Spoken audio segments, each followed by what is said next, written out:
Hi guys, Knife Detector here, and I have got another interesting one for you. This is an oldie. This is an oldie from the 1960s, I believe.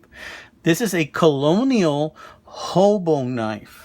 And this is a cute little guy. This is a very small little guy too. He measures probably about, 1, 2, 3, possibly about 3¼ or 3½ inches long closed.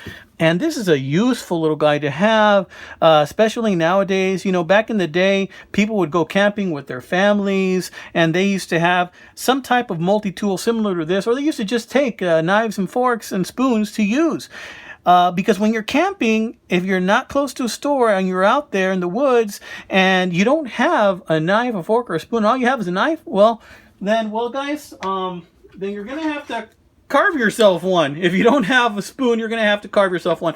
I bought this one. I didn't carve it. My skills are not that good. But anyway, the next best thing to carving yourself one is, you guessed it, having some type of a hobo knife that you can just pull out whenever you have. And several of our scouts, when they were kids, used to have hobo knife. I know some of you guys, you know, when you were younger, you were in the Boy Scout, you might have had a much larger type of hobo knife that was out there. You know the one I'm talking about, with the bone handles, the fork, the spoon, the knife, the saw, the scissors, and with old carbon steel. I think it's Japanese made. I don't have one of those. I used to have a few, but I've gotten rid of those years ago.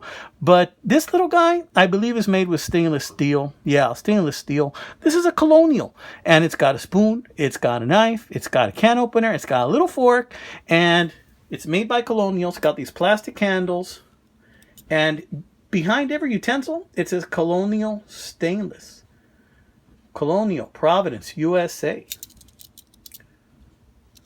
There's the spoon. Stainless. Colonial. Right? It's still got the bail. This is so light, guys. It is extremely light. You can probably just hang it from your backpack. No problem. That way you can have it accessible whenever you need it. And these are still out there. I went to a flea market a few months ago. Maybe like 4 or 5 months ago, actually. And I saw one in deplorable condition, and the gentleman wanted $30 for it, and I myself couldn't bring him down. I told him, look, I like it, but I don't like it $30. You know, I've probably only been into it for 15, and he's like, nope, sorry, can't do that. I'm like, all right, no problem. Well, patience paid off. I waited. I was perusing eBay, and I found a knife lot. It was like 5 knives in the knife lot that I got for $20, including shipping, maybe $21, $22, and this was in it, guys. This was in it. I've seen these sell on eBay for anywhere between $5 to $50, depending on what people want to pay for it. This one's in pretty good condition.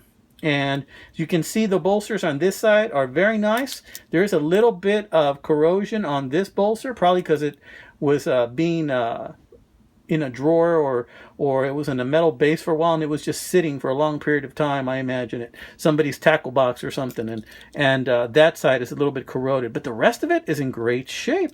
Here you can see it does have, if you look really closely, you can see the brass liners, some type of plastic handle. I don't know what to call it other than plastic, but it's like a faux bone. It's not bone.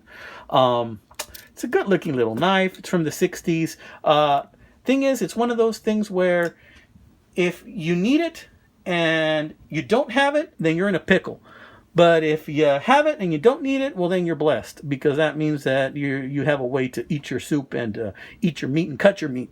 But if not, then what you're going to be doing, if you use a lot of plastic spoons and knives out there when you're camping, you're just creating a lot more waste, increasing the likelihood you're going to drop something, forget about it, attract a bear. You know, it's good to have something like this that you can wash, reuse, and keep with all of your camping gear. Okay, guys, so this is just a little window into the past. I wanted to show you this vintage Colonial hobo knife. Y'all stay safe, y'all stay blessed, and stay sharp, my friends.